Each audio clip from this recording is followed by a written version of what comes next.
సంగమండలం ముక్తాపురం గ్రామంలో మంత్రి ఆనం రామనారాయణ రెడ్డి పర్యటించారు. ఈ సందర్భంగా మంత్రికి టీడీపీ నాయకులు, అధికారులు ఘన స్వాగతం పలికారు. గ్రామంలో 63 లక్షల రూపాయలతో నిర్మించిన సిమెంట్ రోడ్డును ఆయన ప్రారంభించారు. 32 లక్షల రూపాయలతో నిర్మించబోతున్న నూతన పంచాయతీ భవన నిర్మాణానికి భూమి పూజ చేశారు. గ్రామంలో ఉన్న పురాతన ఆలయాలను తిరిగి నూతన ప్రారంభం చేయాలని, అందుకు ఖర్చు ప్రభుత్వమే భరిస్తుందని, ప్రతి గ్రామానికి త్రాగునీరు, సాగునీరు అందించడమే తమ లక్ష్యమని ఆయన తెలియజేశారు. ముక్తాపురం గ్రామంలో కొంత అభివృద్ధి కార్యక్రమాలు కావాలి అని ఎన్నికలకు ముందే, ఇక్కడ ఎన్నికల సందర్భంలో వచ్చినప్పుడే మోహన్ రెడ్డి గారు వారితో ఉన్న పెద్దలు చాలామంది ఇంటింటికి చాలా మంది దగ్గరికి కూడా నేను ఓటు అడగడానికి వెళ్ళాను. పెద్దలు చాలామంది అన్నారు, ఈ గ్రామానికి మీరు వచ్చినప్పుడంతా మేము ఓటు వేస్తానే ఉన్నాం, కానీ తర్వాత ఎటువంటి అభివృద్ధి జరగడం లేదు మాకు అని చెప్పి మోహన్ రెడ్డి తోటి అనేక మంది పెద్దలు నన్ను ప్రశ్నించడం జరిగింది. ఈ దఫా చేద్దాం, గతంలో కొంత మేరకు చేశాను, ఇప్పుడు కూడా చేస్తానని చెప్పి వారందరికీ వాగ్దానం చేశాను. ఎన్నికల తర్వాత ఆలస్యం అవుతుందని చెప్పి మోహన్ రెడ్డి గారు చాలా ఒత్తిడి చేశారు. నాకు సంవత్సరం అయిపోయిందయ్యా, నువ్వు ఎప్పుడు రోడ్డు వేస్తావు, ఎప్పుడు పంచాయతీ భవనం కట్టిస్తావు, దాంట్లో మా పంచాయతీ ఎప్పుడు చేయాలి మేము అని వస్తే ఆయన ఇంకోటి అడిగేది, ఈ రెండే అడిగేవాడు. అట్లా చేస్తూ వచ్చి ఈరోజు మన సంగం గ్రామంలో కొన్ని ప్రతిపాదనలు చేసి ఈ పంచాయతీలో అభివృద్ధి కార్యక్రమాలకి శ్రీకారం చుట్టాం. దానికి ఎంత పూర్తి చేయడానికి అవసరమవుతుందో నదులు ఆ యొక్క నిధులు సమకూర్చడానికి, అలాగే ప్రహరీ లేని ఆలయం ఎక్కడక్కడ ఉండకూడదు, అందులో శివాలయం అసలు ఉండకూడదు. కాబట్టి అమ్మవారి సమేతంగా ఉన్నటువంటి శివాలయంకి ప్రహరీ కావాలి. స్థలం చూస్తే తక్కువగా ఉంది, ఈ స్థలాన్ని మనం సర్చ్ చేసుకోవాలంటే అది నేను చేసే పని కాదు, గ్రామస్తులు అందరూ కలిసి చేసుకోవాల్సినటువంటి పని. మీరందరూ కలవండి, ఒకసారి శివాలయం దగ్గరికి రేపు మా అధికారులు వస్తారు, రేపే వస్తారు, వాళ్ళని పంపుతాను మీ దగ్గరికి, వాళ్ళని దగ్గర పెట్టుకోండి. ఎంఆర్ఓ గారికి కూడా నేను ఇప్పుడే చెప్పాను, ఆ ఆలయం చుట్టుపక్కల గ్రామనత్తం భూమి ఎంత ఉంది, రైతు వారీగా ఏమైనా గ్రామంలో ఒకవేళ పూర్వంబోకు కానీ లేకుంటే అటువంటిది ఏమైనా మిగిలి ఉందా, లేకుంటే పట్టా భూమి, ఆ రైతుని ఒప్పించగలమా లేవా అన్నీ కూడా మాట్లాడమని ఎంఆర్ఓ కూడా చెప్పాను. రేపు దేవాదాయ శాఖ అధికారులు వస్తారు, గ్రామస్తులందరూ ఉండి దగ్గరుండి చూపిండి ఎంత మేరకు స్థలం మీరు చెప్పగలరో అంత మేరకు ఆ యొక్క ప్రహరీ నిర్మాణంతో శివాలయం పూర్తి చేసే బాధ్యత నాది అని చెప్పి నేను అనుకుంటున్నాను. చేద్దాం, ఇది గ్రామానికి అందరికీ ఉపయోగపడేది. ప్రతి కుటుంబంలో కూడా ఆధ్యాత్మిక దైవశక్తి ఉండాలన్నది ఇవాళ మన ముఖ్యమంత్రి శ్రీ చంద్రబాబు నాయుడు గారి యొక్క ఆలోచన విధానం. అందుకని ఎప్పుడూ మూతబడినటువంటి గుళ్ళు, అసలు ఈ గుళ్ళల్లో మనం పూజ చేసుకోగలమా లేదా, ఈ భగవంతుని మనం మళ్ళీ ఈ తరం వాళ్ళని చూపించగలమా అనేటువంటి అనేక ఆలయాలు ఇవాళ దాన్ని మళ్ళీ పునర్నిర్మాణం చేసే కార్యక్రమం చేస్తూ వస్తున్నాం. నిన్ననే కర్నూలుకి వెళ్ళాం, నంద్యాల వెళ్ళాను, ఇవాళ మన జిల్లాలో రేపు మరొక ప్రాంతం. ఎక్కడ అవసరం ఉన్నా ఆయా ప్రాంతాలకు వెళ్ళడం, ఆ గుడిని చూడడం, లోపల ఉన్నటువంటి ఆ దైవాన్ని పూర్తి స్థాయి అనుగ్రహాన్ని ఈ ప్రభుత్వానికి, ముఖ్యమంత్రికి, ఉప ముఖ్యమంత్రికి ప్రసాదించు స్వామి. ఈ కార్యక్రమాల్లో మమ్మల్ని ముందుకు నడిపించని దైవాన్ని కోరుకుంటూ మేము ఈ కార్యక్రమాలు చేస్తూ ఉన్నాం ప్రతినిత్యం. అందుకనే ఇక్కడికి వచ్చే వరకు శివాలయం వివరం నాకు తెలియదు. నాకు 2 కార్యక్రమాలే మోహన్ రెడ్డి గారు చెప్పింది, 1 రోడ్డు, 2 పంచాయతీ. ఇప్పుడు శివాలయం ఉంది, డ్రైన్ ఉంది, ఇరిగేషన్ కాలం ఉంది. అన్నీ చేయడానికి కూడా ఇవాళ ప్రభుత్వం సిద్ధంగా ఉంది. నిదానంగా ఒకటొకటిగా చేస్తూ వస్తాం. 1.5 సంవత్సరం అయింది, ఆలస్యమైంది అనేటువంటి దానికి ఎన్నో కారణాలు ఉన్నాయి. మా తప్పు కాదు, మాకేమి గుర్తు లేకుంటే మీరు చెప్పినవి మంజూరు చేయకూడదని ఇలాంటి ఆలోచన లేదు. అన్నీ చేయాలనే ఉంది. చేయాలి అని అంటే ఇవాళ ప్రభుత్వం మీద చాలా పెద్ద భారమే ఉంది. ఆ భారాన్ని ఒకవైపు మోస్తూ అభివృద్ధి సంక్షేమం వైపు ఇవాళ మనం ముందడుగు వేస్తూ ఉన్నాం. ఆ విధంగా చేసే క్రమంలో ఈరోజు మక్తాపురం గ్రామం, ఈ రోడ్డు ఒకటే రోడ్డు, మనం ఇటు నుంచి అటు వెళ్ళడానికి మరి ఇంత పెద్ద సిమెంట్ రోడ్డు వేస్తే మీకు ట్రాఫిక్ ఆగిపోలేదా? ఎవరు ఏమీ మా ట్రాఫిక్ నిలిచిపోయిందని అడగలేదా అంటే రోడ్డు వేయడం ముఖ్యంగానే ట్రాఫిక్ ఇది సమస్య కాదు మాకని మోహన్ రెడ్డి గారు చెప్పడం జరిగింది. కాబట్టి ఇంత పెద్ద రోడ్డుని మనం ఇవాళ దాదాపు ఈ ఒక్క గ్రామంలో ఈ సిమెంట్ రోడ్డు నిర్మాణం 63 లక్షల రూపాయలతో రోడ్డు పూర్తి చేసి ఇవాళ ప్రారంభించుకోవడం జరిగింది. వాస్తవానికి మన పార్లమెంటు సభ్యులు శ్రీ వేమిరెడ్డి ప్రభాకర్ రెడ్డి గారు కూడా ఈ యొక్క ప్రారంభోత్సవాలు శంకుస్థాపనల కార్యక్రమానికి ఆయన రావాల్సి ఉంది. కానీ వారికి పార్లమెంట్ ఉండడం, అక్కడ ఒత్తిడి ఉండడం, ప్రధానమంత్రి ఎంపీలందరినీ అక్కడే ఉండి కార్యక్రమాలు చేయమని కోరడం, మన ముఖ్యమంత్రి గారు కూడా మన పార్లమెంట్ సభ్యులందరినీ మీరు పార్లమెంట్ వదిలి రావద్దు, మనం ఇవాళ ప్రభుత్వం కేంద్ర ప్రభుత్వానికి అండగా నిలవాలి అని చెప్పి ఇచ్చిన సూచనల మేరకు వారు రాలేక కొంత ఆలస్యమైంది. బహుశా ఈరోజు కానీ రేపు కానీ మళ్ళీ వారు వచ్చేటువంటి అవకాశాలు ఉన్నాయి. అలాగే గ్రామ పంచాయతీ భవనం కావాలని అడిగితే ఇప్పటికే మన నియోజకవర్గంలో ఉప ముఖ్యమంత్రిగా ఉన్నటువంటి పెద్దలు శ్రీ పవన్ కళ్యాణ్ గారు దాదాపు మన నియోజకవర్గానికే 5 గ్రామ పంచాయతీల్ని మంజూరు చేశారు. ఈ 5 గ్రామ పంచాయతీల్లో ఈ మక్తాపురం లిస్టులో రాలేదు. మళ్ళీ నన్ను పట్టుకున్నాడు, నువ్వు నాది కడతానన్నావు, నువ్వు ఎక్కడెక్కడియో తెప్పించావు అని మళ్ళీ ఆయన దగ్గరికే వెళ్ళి ఇంకొకటి కావాలి మాకని చెప్పి అడిగి, ఇంకొకటి కాదు 2 చేజర్ల మండలంలో ఒకటి, ఇక్కడ ఒకటి, ఈ 2 పంచాయతీ భవనాలు కావాలని అడిగితే వారు పని మొదలు పెట్టండి, నేను మంజూరు ఇస్తున్నానని చెప్పి పవన్ కళ్యాణ్ గారు కూడా నిధులు మంజూరు చేయడం జరిగింది. 632 లక్షలతో ఈ యొక్క గ్రామ పంచాయతీ భవనం మంజూరైంది. అది ఇప్పుడు శంకుస్థాపన చేశాం. మరొక 6-7 మాసాల్లో ఆ భవనం పూర్తి చేసుకుని మళ్ళీ ప్రారంభం కార్యక్రమానికి మళ్ళీ మన గ్రామంలో మంచి కార్యక్రమాన్ని చేసుకుంటామని చెప్పి నేను మీకు మనవి చేస్తాను. నెల్లూరు బాంబే రోడ్డు నుంచి R&B రోడ్డు అన్నారెడ్డిపాలెం వరకు 2,55 లక్షల రూపాయలతో మంజూరు చేశాం. పనులు మొదలుపెట్టారు, పనులు జరుగుతూ ఉన్నాయి. త్వరితగతిన ఆ పనులు పూర్తి చేయించి ఆ రోడ్డు ప్రారంభం కూడా త్వరలోనే చేస్తామని చెప్పి ఈ సందర్భంగా మనం చేస్తా ఉన్నాం. ఇంకా ఒక 2 కార్యక్రమాలు ఉన్నాయి, రోడ్లకు సంబంధించి, డ్రైన్లకు సంబంధించి. ఎంత పెద్ద రోడ్డు వేసినా సైడ్ డ్రైన్ అనేటువంటిది లేదు. ఈ డ్రైన్ లేదు కాబట్టి మురుగునీరు అంతా ఇళ్ల ముందే ఆగిపోతుంది.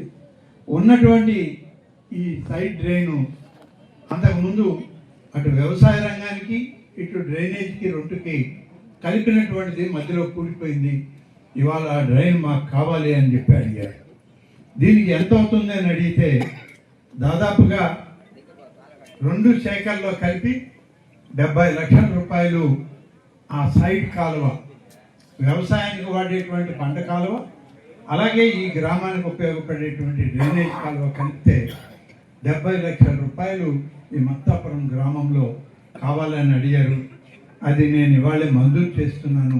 త్వరలోనే ఆ మంజూరు చేసినటువంటి ఆదేశాలను మీకు పంపించి వెంటనే ఆ కాలువ పనులు కూడా అటు ఇరిగేషన్ శాఖ ద్వారా ఇటు పంచాయతీ శాఖ ద్వారా 2 రకాలుగా నిధులు సమకూర్చుకొని ఆ డ్రైన్ నిర్మాణం చేస్తామని చెప్పి ఈ సందర్భంగా మీకు హామీ ఇస్తా ఉన్నాను. 10 లక్షల రూపాయలు ఇస్తే ఈ ఊర్లో సిమెంట్ రోడ్డు పూర్తి అవుతాయి. అక్కడక్కడ కొన్ని బిట్లు మిగిలిపోయి ఉన్నాయి.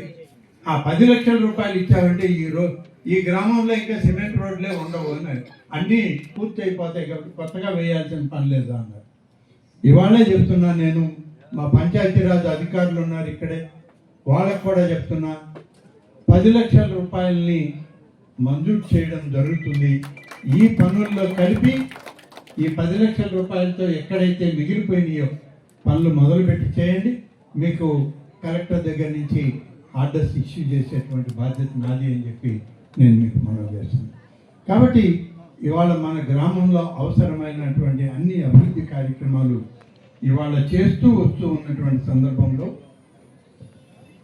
ఒక శివాలయ నిర్మాణం, అమ్మవారి విగ్రహం, అలాగే విఘ్నేశ్వరుడు సుబ్రహ్మణ్య స్వామితో కలిపినటువంటి ఒక శివాలయాన్ని మొదలుపెట్టారు. శివాలయం మొదలుపెట్టిన తర్వాత అది ముందు చాలా తొందరగా పూర్తి చేయొచ్చని గ్రామస్తులు అందరూ అనుకొని మొదలుపెట్టారు. కానీ కొంత కట్టిన తర్వాత నిధులు అవసరమై అది మధ్యలో నిలిచిపోవడం జరిగిందని ఇప్పుడు నన్ను తీసుకెళ్ళి శివాలయం చూపించడం జరిగింది. వాస్తవానికి నాకు వాళ్ళు కొరతబడింది, కొరవైంది, ఆ డబ్బు మాకు ఇస్తే పూర్తి చేస్తామన్నటువంటి ఆ మొత్తం కానీ అయితే ఆ మొత్తం పెద్ద మొత్తం కాదు. మక్తాపురంలో మీరు అందరూ ఒకరోజు రాత్రి అనుకుంటే తెల్లవారికి నిధులు వస్తాయి. కానీ ఎందుకో నా చేత దాన్ని పూర్తి చేయించాలని దాన్ని అట్టిపెట్టినట్టున్నారు గ్రామస్తులందరూ. దాదాపుగా ఎన్టీఆర్ భరోసా పెన్షన్ 209 మందికి ఇవాళ 1,33,20,000 రూపాయలు పంపిణీ చేస్తామంది ఇవాళ కూటమి ప్రభుత్వం అని చెప్పి మీకు మనం చేస్తాము. 4,000 నుంచి 15,000 వరకు అర్హతలను బట్టి, వాళ్ళ వయసును బట్టి, వాళ్ళ యొక్క కుటుంబ పరిస్థితులను బట్టి కొంతైనా ఆదుకోవాలని చేసే ప్రయత్నంలో ఇవాళ మన ప్రభుత్వం మన గ్రామంలో 1,33,20,000 రూపాయలు ఖర్చు పెడుతున్నాం. అలాగే ఆటో డ్రైవర్ల సేవలు 11 మందికి 15,000 రూపాయలు ఒక్కొక్కరికి. తల్లికి వందనం 182 మంది విద్యార్థులకు 15,000 రూపాయల లెక్కన 27,30,000 రూపాయలు. అన్నదాత సుఖీభవ అనేటువంటి రైతాంగానికి రైతు సంక్షేమం కొరచడం ప్రతి రైతుకి 20,000 రూపాయలు మేము తోడుగా అందిస్తామని చెప్పి ఎన్నికల్లో చెప్పిన వాగ్దానం మేరకు ఇవాళ 66 లక్షల రూపాయలు అన్నదాత సుఖీభవలో. మినీ గోకులం షెడ్లు 3 మంజూరైతే 5,50,000 రూపాయల లెక్కన ఇప్పటికి 16,50,000. అలాగే పశువుల మేత 5గురికి 1,100 రూపాయల లెక్కన 5,500. ఎస్సీ ఎస్టీలకి విద్యుత్ సరఫరాకు కావలసినటువంటి నిధులు 201 మందికి ఉచిత విద్యుత్తును అందిస్తూ 800 రూపాయల లెక్కన 1,60,000. పిఎంఆర్ సూర్యఘర్ 3కి 78,000 లెక్కన 2,34,000. అలాగే మహిళలు డెలివరీ అయితే వాళ్ళకి ఇచ్చే కిట్లు 31 మంది ఇళ్ల నిర్మాణం చేసుకుంటే ఒక్కొక్కరికి 1,80,000. రేషన్ కార్డు అందరికీ, పశువులకు కూడా కావలసినటువంటి వ్యాక్సిన్లు ఇవన్నీ ఇస్తూ రావడం జరిగింది. మీ అందరికీ మీటర్లు పెట్టారు. కరెంటు కొంతమందికి ఉచితంగా ఉంది, కొంతమందికి సబ్సిడీతో ఉంది, కొంతమందికి నేరుగా ఎంత వాడుకుంటే అంత ధర చెల్లిస్తూ ఉన్నారు. ఇవాళ ఎవరికైనా సరే సూర్యఘర్ అనేటువంటి దానిలో ముఖ్యంగా దళితులు, గిరిజనులకి రాష్ట్ర ప్రభుత్వం ఉచితంగానే ఈ యొక్క సోలార్ ఎనర్జీని ఇవ్వడానికి ఇవాళ ప్రయత్నం చేస్తుంది. మన నియోజకవర్గంలో కూడా 10,000 కనెక్షన్లు ఇవ్వడానికి ఇప్పటికీ ఆదేశాలు వచ్చాయి. నేను చాలా దగ్గరలు చెప్పాను, ఇప్పుడు కూడా మీ అందరికీ మనం చేస్తూ ఉన్నాం. సూర్యఘర్ అనేటువంటిది మీ ప్రయోజనాలే కాదు, మీ ఎంత కరెంటు వాడుకున్నా ఆ 1 kV 2 kVల్లో ప్రభుత్వం ఉచితంగా ఇచ్చేటువంటి కరెంటు వాడుకోండి. మీ కరెంటు వాడుకకు పోను మిగిలింది ప్రభుత్వం కొనుక్కుంటుంది మీ దగ్గర. మీరు ప్రభుత్వానికి డబ్బు చెల్లించి కరెంటు తీసుకోవడం కాదు, మీరు వాడుకున్న కరెంటు, మిగిలిన కరెంటు ప్రభుత్వం మీ దగ్గర తీసుకొని ప్రతి 3 నెలలకు ఒకసారి మీటర్ లెక్క ప్రకారం మీకు ప్రభుత్వం చెల్లిస్తుంది అని చెప్పి మీకు మనం చేస్తుంది. మొన్ననే జరిగిన కేబినెట్ సమావేశం, బలహీన వర్గాలకు కూడా 20,000 రూపాయల సబ్సిడీతో వాళ్ళకు కూడా కరెంటు సోలార్ ఎనర్జీ ఇవ్వండి, బలహీన వర్గాలు వాళ్ళు పెట్టుకుంటామని ముందిస్తే వాళ్ళకు కూడా ఉచిత కరెంటు ఎస్సీ ఎస్టీలకి, బలహీన వర్గాలకైతే 20% తక్కువ. కాబట్టి ఇవాళ మనం వాడుకునేటువంటి ఈ విద్యుత్తుని సేవ్ చేయడమే కాదు 10 మందికి ఎక్కువగా ఇవ్వడానికి కూడా అవకాశం ఉంటుంది. ఒక్కసారి మీరు ఈ యొక్క సోలార్ ప్యానెల్ సూర్యరశ్మితో వచ్చేటువంటి కరెంటు వాడితే ఇది జీవితాంతం పనిచేస్తుంది. నేను ముందే చెప్పాను, మా పాలనలో నిబద్ధతకి కట్టుబడి ఉన్నాం, నిజాయితీగా పనిచేస్తున్నాం. అప్పుల కారణంగా, వడ్డీ కారణంగా మొదటి సంవత్సరంలో కొంత వెనకపడ్డామే కానీ మళ్ళీ మేము పురోగతిలో ఉన్నది ఇవాటి ఈ యొక్క కూటమి ప్రభుత్వం అని చెప్పి నేను మీకు మనవి చేస్తాను. ఎవరికి ఏమి ఇచ్చారు?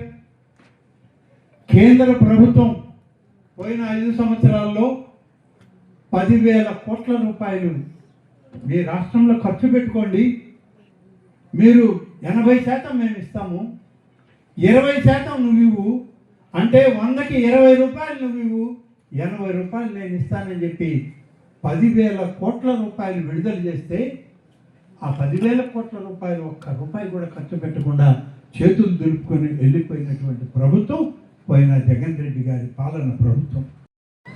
కేంద్ర ప్రభుత్వం రద్దు చేసింది, ఆంధ్రప్రదేశ్ రాష్ట్రానికి డబ్బు అక్కర్లేదు, మనమేమి ఇవ్వలేదని రద్దు చేస్తే ఇవాళ మన ప్రభుత్వం వచ్చాక ఒకవైపు చంద్రబాబు నాయుడు గారు, మరొక వైపు పవన్ కళ్యాణ్ గారు, అలాగే లోకేష్ గారు కేంద్ర పెద్దల్ని కలుస్తూ ఉన్నారు, ముఖ్యమంత్రిని ఒప్పించుకుంటున్నారు, ప్రధానమంత్రిని ఒప్పించుకొని మన రాష్ట్రానికి తీసుకొచ్చి అయ్యా మిగిలిపోయినటువంటి మీరు రద్దు చేసినటువంటి 10,000 కోట్లు ఇవ్వండి, దానికి అవసరమైన 20% నిధులు నేను ఇస్తామని చెప్పి మనం తెచ్చుకొని మళ్ళీ ఇప్పుడు పనులు ప్రారంభించామని చెప్పి నేను మీ అందరికీ మనం చేస్తాను.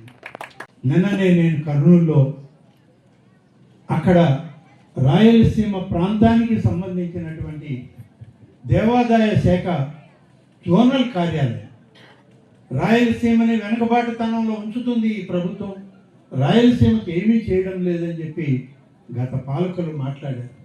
కానీ వాళ్ళ హయాంలో ఏమీ చేయలేని కార్యక్రమాన్ని నిన్న 5 కోట్ల రూపాయలతో జోనల్ కార్యాలయాన్ని, ధార్మిక భవనాన్ని పూర్తి చేసి రాయలసీమ 4 జిల్లాలకి దాన్ని కార్యాలయం కింద ప్రారంభించి రావడం జరిగింది. ఇలా అనేక కార్యక్రమాలు రాయలసీమలో కూడా అభివృద్ధి జరుగుతుంది. దేవాదాయ శాఖకు సంబంధించినటువంటి అనేక పనులు మొదలుపెట్టాం, అనేక అభివృద్ధి సంక్షేమాలని అందిస్తూ ఉన్నాం. ఈ సందర్భంలో నిన్న నేను నంద్యాలకు వచ్చేటప్పటికి మన ఇన్ఛార్జ్ మంత్రి ఫారూక్ గారు అక్కడ వెయిట్ చేస్తూ ఉన్నారు. వారితో కలిసినప్పుడు వారు ఒక మాట చెప్పారు, ఇన్ని అభివృద్ధి పనులు చేస్తూ ఉన్నాం, ఇంత పెద్ద ఎత్తున మనం నిధులు కష్టమైన ఈ కష్టకాలంలో నిధులు సమకూర్చుకొని మనం గ్రామాల్లో అభివృద్ధి చేయాలి, మనం మన ప్రభుత్వంలో వెనకపడకూడదని చెప్పి కష్టపడుతున్నామని చెప్పి ఫారూక్ గారు నాతో మాట్లాడడం జరిగింది. ఫారూక్ గారు కూడా నాతో పాటు 83 నుంచి ఎమ్మెల్యేగా, మంత్రిగా అనేక సందర్భాల్లో గెలుస్తూ వచ్చినటువంటి ప్రతిపక్ష పార్టీ వైఎస్ఆర్ కాంగ్రెస్ పార్టీ, దానికి సంబంధించినటువంటి కౌన్సిల్లో నాయకుడైనటువంటి శ్రీ బొత్స సత్యనారాయణ గారు, ఆయన స్టేట్మెంట్ చూస్తే అసలు నవ్విపోదురుగాక మాకేమిటి అన్నట్టు ఆ స్టేట్మెంట్ ఇచ్చారు వాళ్ళు. ఆ ప్రభుత్వం ఏదో చేస్తుందంట, తెలుగుదేశం కూటమి ప్రభుత్వం వచ్చినాక అప్పులు మిగిల్చి ఏ పని చేయకుండా మేము వెళ్ళిపోతున్నామంట. ఇది ఎలా సాధ్యము, ఎలా జరుగుతుంది? సంవత్సరం 4 మాసాలు అయింది మేము వచ్చి, ఇవాళ ఈ నియోజకవర్గంలోనే ఇంత పెద్ద ఎత్తున నిధులు మంజూరు చేసి రాష్ట్రంలో కానీ అన్ని ప్రాంతాల్లో కానీ ఇరిగేషన్ ప్రాజెక్టులు ఒకవైపు, రోడ్లు ఒకవైపు, రాజధాని మరొక వైపు, విద్యా సంస్థలు ఇంకొక వైపు, అభివృద్ధి పారిశ్రామిక రంగం ఒకవైపు, అలాగే ఐటీ రంగం మరొక వైపు నిరంతరం శ్రమిస్తూ నిధులు సమకూర్చుకుంటూ అభివృద్ధి జరుపుతూ ఉంటే వాళ్ళ యొక్క నిన్నటి ప్రకటనకి సమాధానం ఈ మత్తాపురం నుంచే చెప్పాలనుకుంటున్నాను, ఇక్కడి నుంచే. అందుకే మీడియా అంతా ఉందా అని అడిగాను. కాబట్టి మీ ముందే వాళ్ళకి సమాధానాన్ని ఇవ్వడానికి తయారు అవుతా ఉన్నాం. ఒకసారి గమనించండి, జగన్మోహన్ రెడ్డి పాలన ఎలా ఉండింది గత 5 సంవత్సరాలు. అన్ని అప్పులు, అవినీతి కార్యక్రమాల్లో కూరుకుపోయింది. 10.5 లక్షల కోట్ల రూపాయల అప్పు ఈ రాష్ట్ర ప్రజల మీద పెట్టింది, నా మీద కాదు, మనందరి మీద పెట్టింది. అభివృద్ధి చేశారా? ఒక ప్రాజెక్టు నిర్మాణం జరిగిందా? ఒక రోడ్డు వేశారా? ఒక పరిశ్రమ కట్టారా? ఒక కార్యక్రమాన్ని ఏమన్నా అభివృద్ధిని చేయగలిగారా? లేదు. కానీ ఇవాళ కూటమి ప్రభుత్వం మా బాధ్యత ఏంటి అంటే బాధ్యతగా పరిపాలన చేయడం, సుపరిపాలన అందించడంలో ప్రతి ఒక్కరూ బాధ్యులమై పనిచేస్తూ ఉన్నాం. బాధ్యతగా పనిచేస్తూ ఆ యొక్క సోదరుడు పెట్టినటువంటి బకాయిలను చెల్లిస్తూ ఉన్నాం. 1.5 లక్షల కోట్ల అప్పుకు వడ్డీ కట్టాలి నేను. ఈ ప్రభుత్వం వడ్డీయే కట్టామా? మనకి అభివృద్ధికి సీసీ రోడ్లకి డబ్బే తెచ్చాము. ఆలోచన చేయండి. ఇవాళ ప్రతి ఒక్కరు ఆలోచన చేయాల్సిన అవసరం వచ్చింది. వాళ్ళు మాట్లాడుకుంటే మేము మాట్లాడాల్సిన అవసరం రాదు. కానీ మేమేదో 1.5 సంవత్సరంలో అప్పులు వైపు ఈ రాష్ట్రాన్ని తీసుకెళ్ళామని, అభివృద్ధి చేయలేదని చెప్పి వాళ్ళు మాట్లాడినప్పుడు సమాధానం చెప్పుకోవాల్సిన బాధ్యత మా మీద కూడా ఉంది. కోట్ల రూపాయలు అప్పిచ్చి అభివృద్ధి ఏమీ చేయకుండా ఆ డబ్బుకి వడ్డీ కట్టే బాధ్యతని, అప్పుతోటి వడ్డీ కూడా నన్నే కట్టమని చెప్తే ఇవాళ ఈ ప్రభుత్వం 1,40,000 కోట్ల రూపాయలు వడ్డీ బకాయి పడితే ఇప్పటికీ 1.5 సంవత్సరంలో దాదాపు 40,000 కోట్ల రూపాయల వడ్డీ పూర్తి చేశారు. వాళ్ళు పెట్టినది ఇంకా కట్టాలి. ఇది ఒక రోజులో అయ్యే కార్యక్రమం కాదు. ఇవాళ మనం తక్కువ వడ్డీకి ఎక్కడైనా నిధులు తీసుకొస్తే తప్పు అంటున్నారు. వాళ్ళు తెచ్చిన వడ్డీలు కానీ చూస్తే మార్వాడి వడ్డీల కన్నా ఘోరమైనటువంటి వడ్డీలు తెచ్చారు. తెచ్చిన వడ్డీ డబ్బు ఏమైందంటే ఏమీ లేదు, పౌడర్లకి స్నోలకి అయిపోయింది ఆ డబ్బు అంతా. మేము పౌడర్లు స్నోలు పూసుకొని పోయాం, ఆ అప్పు మీరు కట్టండి అని చెప్పి మన ఎత్తినేసారు. ఇంకా మనం పని చేయలేదంటాడు ఆ పెద్ద మనిషి. ఈ రాష్ట్రాన్ని పునర్నిర్మాణం వైపు నడిపిస్తున్నాం. ఇవాళ మీకు సీసీ రోడ్డు వేసాం, పంచాయతీ భవనానికి నిధులు ఇచ్చాం, డ్రైనేజీ ఇరిగేషన్ కాలువ అడిగారు, ఆలయం దేవాలయం, పవిత్రమైనటువంటి శివాలయం, అమ్మవారు ఉన్నటువంటి ప్రాంతం, ఆలయాన్ని పూర్తి చేయమంటే ఎంత నిధులు కావాలన్నా ఇస్తామని చెప్పి ఇవాళ మీ ముందు నిలబడి చెప్పేటువంటి పరిస్థితుల్లో రాష్ట్రాన్ని పునర్నిర్మాణం వైపు ప్రతి గ్రామంలో ఈ కార్యక్రమం చేస్తూ ఉంది నేటి కూటమి ప్రభుత్వం అని చెప్పి నేను మీ అందరికీ మనవి చేస్తున్నాను. 5 ఏళ్ల జగన్మోహన్ రెడ్డి గారి పాలనలో కొత్త పరిశ్రమలు ఒక్కటి కూడా రాలేదు. కొత్త ఉద్యోగాలు ఒక్క బిడ్డకి ఇచ్చినటువంటి దాఖలా లేదు. మౌలిక వసతులను ఏర్పాటు చేసి రోడ్లో, మంచినీళ్ళు, బ్యారేజ్లో, డ్యాంలో కట్టి నీళ్ళు ఇచ్చిన పరిస్థితి లేదు. ఆయన సొంత జిల్లా అన్నమయ్య జిల్లాలో అన్నమయ్య ప్రాజెక్ట్ కడప జిల్లాలో కొట్టుకుపోతే ఆ కొట్టుకుపోయినటువంటి వరద ప్రవాహం నెల్లూరు జిల్లాలో ఉన్న సోమశిల ప్రాజెక్టు మీద పడి సోమశిలం ప్రాజెక్టుని దెబ్బతినిపోతే కనీసం షట్టర్లు తయారు చేసుకొని బిగించేటువంటి పరిస్థితి లేకుండా సిగ్గుమాలిన మాటలు ఇవాళ మాట్లాడుతున్నారంటే ఇది దౌర్భాగ్యమైనటువంటి పరిస్థితి అవునా కాదు? నీ సొంత జిల్లాలో అన్నమయ్య ప్రాజెక్టు కొట్టుకుపోతే దిక్కులేదు. ఇవాటికి కొట్టుకుపోయినటువంటి ఒక్క కుటుంబానికి నష్టపరిహారం ఇవ్వాలి, కొట్టుకుపోయిన ఇళ్ళుకి ఒక్క కుటుంబానికి ఇల్లు ఇవ్వాలి. ఇవాళ ఆయన మాట్లాడతారు పునర్నిర్మాణం ఎక్కడ ఉంది, మౌలిక వస్తువులు ఎక్కడ ఉన్నాయని. ఇవాళ ఇవన్నీ మౌలిక వస్తువులే. పునర్నిర్మాణం అంటే ఇదే. ఇవాళ మేము 1,20,00,000, 1,30,00,000 పెట్టి 120 కోట్లు సోమశిల యాప్రాన్లన్నీ రిపేర్ చేస్తున్నాం. కొంత పని అయింది, వరద వచ్చింది, పని ఆపాం. ఇప్పుడు మళ్ళీ సోమశిల ప్రాజెక్ట్ కాంట్రాక్టర్లను తీసుకొస్తున్నాం. మిగిలినటువంటి 95 కోట్ల రూపాయల పనులు మన సోమశిల ప్రాజెక్టులో మొదలుపెట్టి చేస్తున్నాం రేపు జనవరి నుంచి మార్చి నుంచి. ఇది ఈ ప్రభుత్వం యొక్క ఆలోచన విధానం. సోమశిల ప్రాజెక్టు కొట్టుకుపోతే, లేకుంటే దానికి ఏదైనా నష్టం జరిగితే నెల్లూరు జిల్లానే కాదు, ఉమ్మడి నెల్లూరు జిల్లానే కాకుండా ఇవాళ ఉన్నటువంటి తిరుపతి జిల్లాలో కూడా 10 లక్షల ఎకరాలు పండించేటువంటి రైతాంగం అల్లో రామచంద్రాన్ని కనీసం 10 ఏళ్ళు పడుతుంది దాన్ని మళ్ళీ తిరిగి కట్టుకోవడానికి. దాన్ని పునర్నిర్మాణం చేసే కార్యక్రమంలో నిర్లక్ష్యం చేస్తే ఇవాళ మనం మళ్ళీ పునరుద్ధరించి నిధులు తెచ్చి పనులు చేస్తూ ఉన్నాం. అదేవిధంగా ఇవాళ మేము చేసేటువంటి ఒకవేళ అవసరమైన నిధులు కావాల్సి వస్తే అప్పు తేవాల్సి వస్తే దాన్ని అవినీతి కోసము వ్యవస్థల్ని నిర్వీర్యం చేయడమే కాదు, దాన్ని ప్రజల కోసం, ప్రజాభ్యుదయం కోసం, ప్రజా సంక్షేమం కోసం ఇవాళ డబ్బు ఖర్చు పెడతా ఉన్నాం. 1,40,000 కోట్ల రూపాయల బకాయి వడ్డీ ఇవాళ మేము బాధ్యతతో దాన్ని చెల్లించే పరిస్థితి. వైసీపీ నాయకుడు బొత్స సత్యనారాయణ గారు ఇచ్చినటువంటి స్టేట్మెంట్కి కౌంటర్గా ఇచ్చినటువంటి ఈ స్టేట్మెంట్ని మీరందరూ కూడా జాగ్రత్తగా అవగాహన చేసుకొని దాన్ని తెలియచేయాలి. ఈ రాష్ట్ర ప్రజానీకానికి వాస్తవాలని ఇవాళ చెప్పడాన్ని మీరందరూ కూడా గ్రహించి దాన్ని అందరికీ చేరవేసే కార్యక్రమంలో మీ అందరి సహకారం ఉండాలని చెప్పి మీడియా మిత్రులందరినీ కోరుతూ